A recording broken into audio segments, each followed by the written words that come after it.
too. The problem with the way Americans use words about the past is that they use them to cover up the sleeper, but never to wake him up.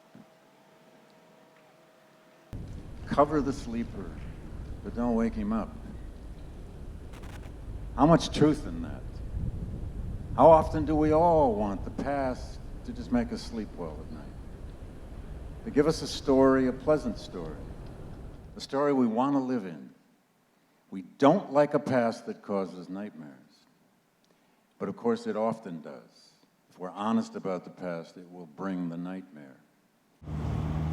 If this is going to change, white males in power must decide if this is acceptable. When it's not, they'll help change it.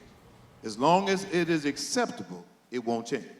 You can dance with that and dress it up all you want. The bottom line is the people in power, both economic power, political power, and even the power of deciding who goes where.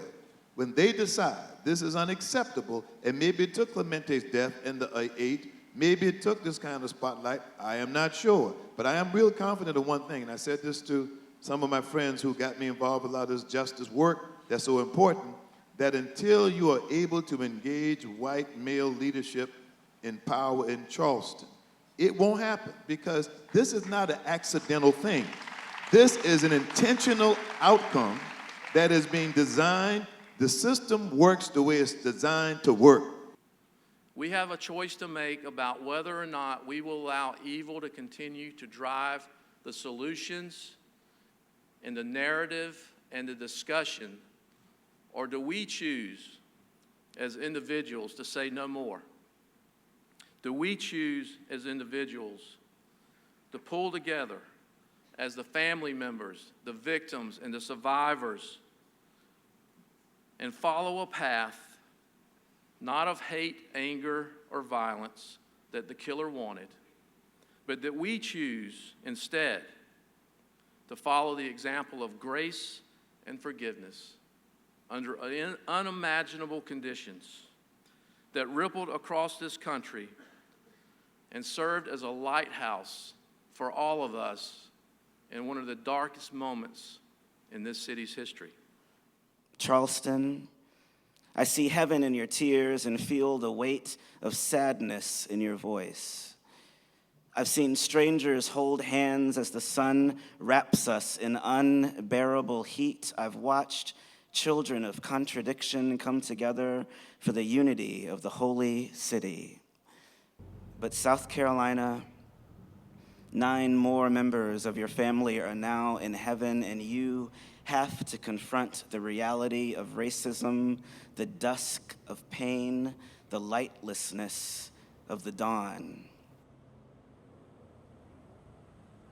But see, that's not enough. Right now, there is some teenage boy out there reading some online rant from Breitbart or the Council of Conservative Citizens, and you see, he needs to hear that story as well. He needs to understand it in the worst way, because if he doesn't, he may become another Dylan Roof.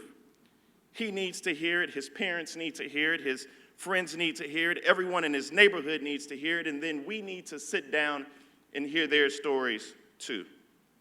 We have to begin to listen to one another, because that is what a democracy is, and that's how we get better, one by one, with each other as a people.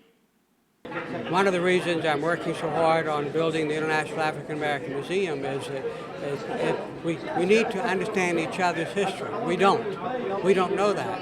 And when we do, and when we understand that part of American history that has been obscure to us, then we're more solidly footed to have that serious dialogue and coming together. Get actively involved in the educational pursuits of our children. I taught school here in Charleston. I used to go to PTA meetings every week. But it was unusual to see more than 10 people there. We must get actively involved in the education of our children. And finally, we have to get involved in the political process we have to start voting again. And the challenge for everyone in this room is to rededicate ourselves to the proposition of loving our neighbors, even when they don't love us.